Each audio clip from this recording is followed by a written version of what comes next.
सीता और गीता नाम की दो जुड़वा अनाथ बहनें अपने चाचा चाची के साथ रहती थी। सीता गीता के माता पिता नहीं थे, बचपन में ही वे दोनों गुजर गए थे। तब से सीता गीता अपने चाचा चाची के साथ ही रहने लगी। पर उन बेचारी अनाथ बच्चियों की चाची चंचला बहुत ही बुरी थी। वो उन दोनों को बिल्कुल नौकरानियों की तरह ही रखती थी। कहाँ रह गई दोनों? कितनी देर की बाजार से सामान लेने गई हुई हो, अब आ रही हो? चाची, रास्ते में तेज बारिश हो गई थी, इसलिए देर हो गई। ये चीनी गीली कैसे हुई? जरूर बारिश में थैली भिगोई होगी। चाची, राशन वाले भैया ने जो चीनी की थैली दी थी ना, वो फटी हुई थी, हमें पता नहीं चला, तभी चीनी में पानी चला गया। हमें माफ कर दो चाची। आज तुम दोनों की खैर नहीं, तुमने इतना नुकसान कर दिया। तुम्हारे माँ बाप हमारी छाती पर मूंग दलने के लिए तुम्हें दुनिया में छोड़ गए, खुद तो ऊपर चले गए और हमारे लिए मुसीबत छोड़ गए। चंचला, तुम्हें शर्म नहीं आती? बेचारी बच्चियों के साथ इतना बुरा व्यवहार करती हो, थोड़ा भगवान से तो डरो। अब तुम क्या चाहते हो? मैं मायके चली जाऊं? एक बार चली गई ना तो लौट कर नहीं आऊंगी, फिर ढूंढते रहना दूसरी। चंचला सीता गीता पर हमेशा ही हाथ उठाती रहती थी, जिस कारण वे दोनों बच्चियां रात के अंधेरे में सुबक सुबक कर रोती थी। एक रात दोनों ने घर छोड़ने का विचार किया। गीता, हम यहाँ नहीं रुकेंगे, चाची बहुत मारती है। हाँ हाँ सीता, तू ठीक कह रही है, हम कहीं दूर चले जाएंगे। सीता और गीता रात के अंधेरे में घर से निकल गई और चलते चलते एक पेड़ के पास रुक गई और उसी पेड़ के चबूतरे पर सो गई। अगली सुबह उनकी आंख खुली तो उन्होंने देखा सड़क पर लोग गुजर रहे हैं। बहुत से ठेले वाले वहां पर खड़े हैं। सीता, बहुत भूख लगी है, चल हम कुछ खाते हैं। पर गीता, हमारे पास पैसे नहीं है, बिना पैसों के हमें कोई भी खाने को कुछ नहीं देगा। एक बार पूछते हैं ना, शायद कोई दे दे। ठीक है, चला। भैया, आपके ठेले से कुछ खाने को दे दो, बहुत भूख लगी है। तुम दोनों के पास पैसे हैं? अरे देखो देखो, दोनों बहनें एक शक्ल की हैं, लगता है जुड़वा है। हाँ बिल्कुल, और लगता है दोनों अनाथ हैं। भैया, पैसे तो हमारे पास नहीं है। तो मुफ्त में तुम्हें क्या मिलेगा? पैसे लाओ तभी कुछ खाने को मिलेगा। ठेले वाला अभी दोनों को डांट ही रहा था कि तभी एक व्यक्ति वहां आता है। भीमा, इन बच्चियों को एक एक पराठा बना कर दे, मैं पैसे दे दूंगा। शुक्रिया अंकल। तुम दोनों कौन हो बेटा? अंकल, मेरा नाम सीता है और ये मेरी छोटी बहन गीता। हमारी चाची हमें बहुत मारती थी, इसलिए हमने घर छोड़ दिया। तुम्हारे माता पिता कहाँ हैं बच्चों? हमारे माँ बापू नहीं है अंकल, हम बचपन से ही अपने चाचा चाची के साथ रहते हैं। अच्छा अच्छा अच्छा, तो ये बात है। अच्छा भीमा, तेरे पास अभी नूडल्स के कितने पैकेट बचे हैं? 20 पैकेट और दे जाओ। बच्चों आओ, तुम मेरे साथ ऑटो रिक्शा में बैठ जाओ, ऐसे अकेले घूमना तुम्हारे लिए ठीक नहीं है बेटा। सीता और गीता उस व्यक्ति के साथ ऑटो में बैठ जाती हैं। उस व्यक्ति का नाम राजेश था।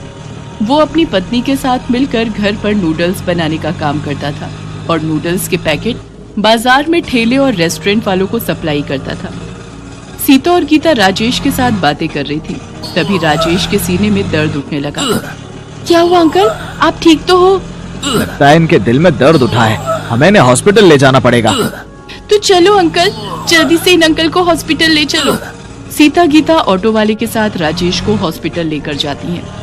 ऑटो वाला राजेश को जानता था। वो राजेश की पत्नी को फोन करता है। वो भी तुरंत हॉस्पिटल पहुंचती है। कुछ घंटों के बाद राजेश को होश आता है। राजेश को डॉक्टर हार्ट में दिक्कत बताते हैं। राजेश सीता और गीता को पत्नी से मिलवाता है। अब कैसा लग रहा है जी? मैं ठीक हूँ संध्या, चिंता मत करो, ये सब तो जीवन में चलता ही रहता है। बाकी इन बच्चियों से मिलो, ये सीता गीता है। इधर आओ बेटा। ये दोनों बच्चियां तो देखने में बिल्कुल एक सी शक्ल की हैं। तुम दोनों जुड़वा हो? जी आंटी, मेरा नाम सीता है और ये गीता। अगले दिन डॉक्टर राजेश को छुट्टी दे देते हैं, पर पूरा आराम करने के लिए कहते हैं। राजेश को अपने काम की चिंता थी। वो परेशान था कि काम कैसे होगा। संध्या, माल बनाना, ले जाना, सब दुकानों पर डिलीवरी करना, ये सारे काम कैसे होंगे? सुनो, आपकी तबीयत पहले जरूरी है। पहले ठीक हो जाओ, तब तक हम जैसे तैसे गुजारा कर ही लेंगे। अंकल, आप चिंता मत करो, हम आंटी के साथ हैं, हम आपके काम को रुकने नहीं देंगे। सीता बिल्कुल ठीक कह रही है। अंकल, आप आराम करो, हम आंटी के साथ आपके नूडल्स के ऑर्डर को पूरा करेंगे।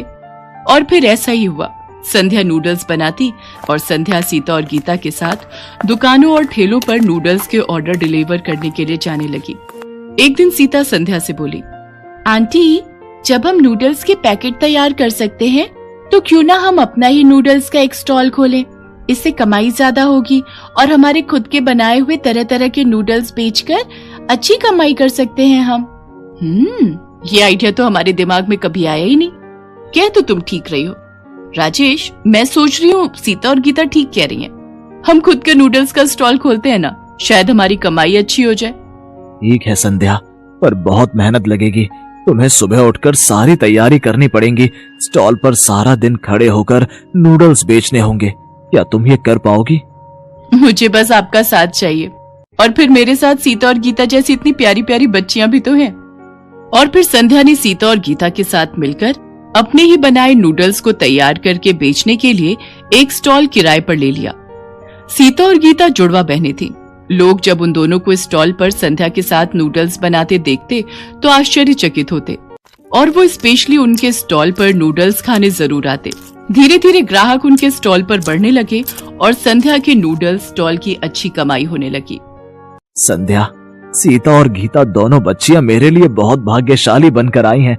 सचमुच तुम दोनों बच्चियां मेरे लिए बहुत लकी हो। राजेश की तबीयत में सुधार आ जाता है। अब वो नूडल्स के पैकेट की सप्लाई के साथ साथ अपने स्टॉल पर भी नूडल्स बनाने में संध्या और सीता गीता की मदद करने लगा और वो सफलता को छूने लगा। एक दिन सीता गीता के चाचा ने उन्हें नूडल्स स्टॉल पर देख लिया। सीता, गीता, मैंने तुम दोनों को बहुत ढूंढा। मेरी बच्चियों, तुम घर छोड़कर क्यों चली गई? चाचा, हम चाची से मिले और दुख नहीं झेल सकती थी, इसलिए हमने घर छोड़ दिया। और चाचा, अब तो हमें माता पिता के रूप में अंकल आंटी भी मिल गए हैं। अब हम इन्हें छोड़कर कहीं नहीं जाएंगे। अब यही हमारे लिए सब कुछ है। सीता गीता की ये बात सुनकर राजेश और संध्या उन्हें गले लगा लेते हैं। आखिर उन अनाथ बच्चियों को माता पिता के रूप में राजेश और संध्या जो मिल गए थे, और फिर बच्चियों को आशीर्वाद देकर उनका चाचा आंखों में आंसू लिए चुपचाप वहां से चला जाता है।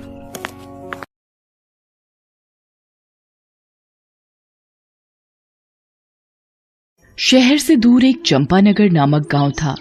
इस चंपानगर नाम के पीछे बहुत ही भूतिया घटना है। शहर से दूर होने के कारण यहाँ दुकान यातायात की बड़ी समस्या थी। कोई भी जरूरी सामान लेने जाना हो तो सीधा शहर जाना पड़ता था। उसी गांव में चंपा अपनी छोटी बहन चमेली और बाबा के साथ रहती थी। अच्छा बेटा, मैं शहर किसी काम से जा रहा हूँ। कुछ दिनों में वापस आ जाऊंगा। तुम दोनों घर का ख्याल रखना। बाबा, मेरे लिए शहर से चाट पकौड़ी लाना और मेरे लिए समोसे और पानी पूरी। अच्छा, लेते आऊंगा। तुम दोनों एक दूसरे का ख्याल रखना, ठीक है? और कुछ जरूरत हो तो रामू चाचा के घर चले जाना है? जी बाबा।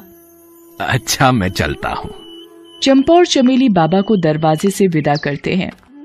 दीदी, हम चाट खाएंगे, बड़ा मजा आएगा। मजा तो आएगा। कुछ दिनों बाद चंपा और चमेली के बाबा अपने शहर का काम निपटाकर गांव वापस आ जाते हैं और साथ में दोनों के लिए पानी पूरी और चाट भी लाते हैं। चमेली बाबा को देखकर बहुत खुश होती है। बाबा आ गए, बाबा आ गए। बाबा, क्या आप हमारे लिए पानी पूरी और चाट लाए हैं? हाँ बेटा, मैं तुम दोनों के लिए ढेर सारी पानी पूरी और कचौड़ियाँ लाया हूँ। चंपा और चमेली बड़े मजे से बाबा के चाट और पानी पूरी खाते हैं। चमेली पानी पूरी का आनंद उठाते हुए कहती है, काश हमारे गांव में कोई पानी पूरी वाला होता तो कितना मजा आता। हाँ चमेली, फिर तो हम रोज पानी पूरी खाते। कुछ दिनों बाद गांव के छोर में मोहन पानी पूरी और चाट सेंटर का ठेला दिखाई देता है, जो सभी को फ्री में पानी पूरी खिलाता है। गांव में नए नए पानी पूरी सेंटर खुलने और फ्री में पानी पूरी मिलने के कारण सभी लोग वहां जाते हैं और फ्री में मिल रहा पानी पूरी और चाट का खूब आनंद उठाते हैं और मोहन की तारीफ करते हैं। वाह भैया, हाँ, मजा आ गया। क्या पानी पूरी बनाते हो, आहा, और फ्री में भी खिलाते हो। वाह वाह वाह वाह वाह, कितना अच्छा काम करते हो तुम भाई। अरे कहाँ, ये सब तो आपकी मेहरबानी है और लोगों का पेट भरना मेरा पेशा। हाँ भैया, बड़ा मजा आ गया। बरसों बाद आज इतनी स्वादिष्ट पानी पूरी चखी है। आहा, और खाइए, चाट भी खाइए, सब कुछ फ्री है यहाँ। मोहन की मुफ्त और स्वादिष्ट पानीपुरी की चर्चा सारे गांव में थी। चमेली भी मोहन पानीपुरी सेंटर गांव में खुलने और उसके स्वादिष्ट होने की चर्चा सुन रही थी। वो दौड़ी दौड़ी बाबा के पास गई। बाबा, हमारे गांव में एक नया पानीपुरी वाला आया है। वो सबको फ्री में पानीपुरी खिलाता है। लोग कहते हैं उसकी पानीपुरी बड़ी स्वादिष्ट है। हमें भी उसकी पानीपुरी खाने चलना चाहिए। क्या, मुफ्त में? हाँ दीदी, वो सभी को मुफ्त में पानीपुरी और चाट खिलाता है। अरे ये तो गजब हो गया। हम कल ही बात कर रहे थे कि काश गांव में कोई पानीपुरी वाला होता, और आज वो बात सच हो गई। अरे वाह, ये तो बड़ी अच्छी बात है। हम कल ही चलेंगे। जी बाबा। अगले ही दिन से मोहन पानीपुरी सेंटर में भीड़ बढ़ने लगती है। गांव के सभी लोग मोहन की पानीपुरी और चाट चखना चाहते हैं। ठेले के चारों तरफ ग्राहक खड़े पानीपुरी और चाट का आनंद लेते हैं। वाह भैया, हाँ, मजा आ गया। क्या पानी पूरी बनाते हो, आहा, और फ्री में भी खिलाते हो। वाह वाह वाह वाह वाह, कितना अच्छा काम करते हो तुम भाई।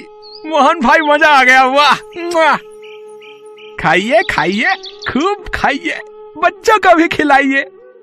कितना अजीब जलजीरा है, लगता है पीते रहो। आहा, शुक्रिया, और लीजिए। वाह, मोहन काका जैसी पानी पूरी कभी नहीं खाई। कुछ ही दिनों में मोहन के मुफ्त में पानीपुरी के चर्चे सारे गांव में थे। अगले दिन चमेली बाबा के साथ पानीपुरी खाने के लिए तैयार थी। अरे अब चंपा कहाँ है? उसे पानीपुरी खाने नहीं चलना? चंपा रसोई में कुछ काम कर रही थी, वहीं से आवाज आई। नहीं बाबा, मुझे थोड़ा काम है। आप मेरे लिए पानीपुरी पैक करा कर ले आना, मैं यही खा लूंगी। अच्छा ठीक है। अच्छा ठीक है दीदी, मैं ले आऊंगी। दोनों पानीपुरी खाने चल देते हैं। वहां पहुंचने पर उन्हें पता चला कि वहां काफी भीड़ है। बहुत से लोग पानीपुरी खा रहे हैं, जिसे देख बाबा और चमेली बहुत प्रसन्न हुए। दोनों मोहन के पास गए।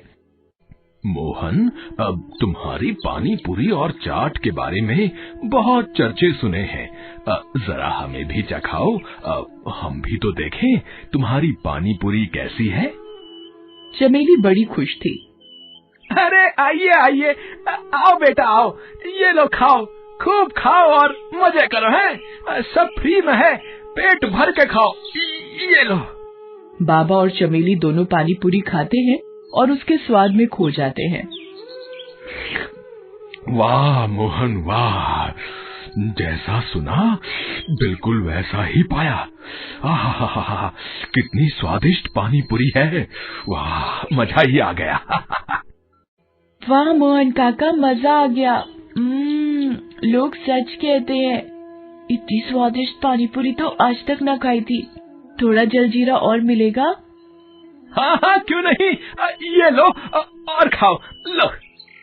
चमेली और बाबा दोनों पेट भरकर पानीपुरी खाते हैं। काका, आज तो मजा आ गया। कल फिर आऊंगी। बिल्कुल बेटा, जरूर आना है, बिल्कुल आना। अच्छा मोहन, एक प्लेट पानी पूरी पैक कर दो। बाबा और चमेली चंपा के लिए पानीपुरी पैक कराकर घर ले आते हैं। चंपा उन्हें घर के करीब आते देख बहुत खुश होती है, लेकिन घर के नजदीक पहुंचते ही उनकी पानीपुरी की थैली को कुत्ते छीन कर ले जाते हैं। ये देखकर चंपा बड़ी निराश होती है। तुम निराश मत हो चंपा, हम कल फिर से पानी पूरी खाने चलेंगे। चंपा खुश हो जाती है। उस रात बाबा और चमेली के पेट में थोड़ी तकलीफ होती है, लेकिन कैसे भी उस रात उन्हें नींद आ जाती है। सुबह होती है तो चंपा को कराहने की आवाज सुनाई देती है। आह आह, उठकर देखती है तो दो बूढ़े व्यक्ति उसके बाबा और उसकी बहन की जगह लेटे हुए थे। ये मुझे क्या हो गया? दूसरा बूढ़ा आदमी इतना बूढ़ा था कि वो बोल भी नहीं पा रहा था। सामने बूढ़ी दादी और बूढ़े व्यक्ति को देख वो अचंभित हो जाती है। अरे दादी, आप कौन है और यहाँ कैसे? और मेरी छोटी बहन चमेली और बाबा कहाँ हैं? अरे दीदी, मैं चमेली ही हूँ, आपकी छोटी बहन चमेली। पता नहीं कैसे मैं बूढ़ी हो गई। चमेली, तुम इतनी बूढ़ी कैसे हो गई? मुझे नहीं पता दीदी, कल रात तक तो मैं और बाबा ठीक थे, लेकिन आज सुबह होते ही मैं और बाबा चमेली रोने लगती है। चंपा भागकर बाहर जाती है तो देखती है कि वहां सभी लोग बूढ़े हो चुके हैं और दर्द के मारे कराह रहे हैं। हर तरफ चीखें और पुकार थी। चंपा दौड़कर रामू चाचा के घर जाती है। वो भी बूढ़े हो चुके थे।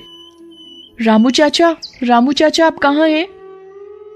खटिया में पड़े रामू चाचा की आवाज सुनाई दी। बेटा, मैं यहाँ हूँ, तुम ठीक हो? हाँ, मैं तो ठीक हूँ रामू चाचा, पर ये सब क्या हो रहा है? सभी लोग बूढ़े कैसे हो गए? पता नहीं बेटा, कल तक तो सब बढ़िया था। जब से मोहन पानी पूरी और चाट सेंटर की पानी पूरी खाई है, तब से पेट कुछ खराब रहने लगा। और आज सुबह उठा तो पूरा गांव बूढ़ा हो चुका था, और मैं भी। चंपा को लगा जरूर इसमें मोहन पानीपुरी वाले का ही हाथ है, वरना कोई चाट और पानीपुरी फ्री में क्यों खिलाता। रात होने पर चंपा छुपकर मोहन के ठेले के पास जाती है तो वहां मोहन दिखाई देता है। वो जोर जोर से हंस रहा था।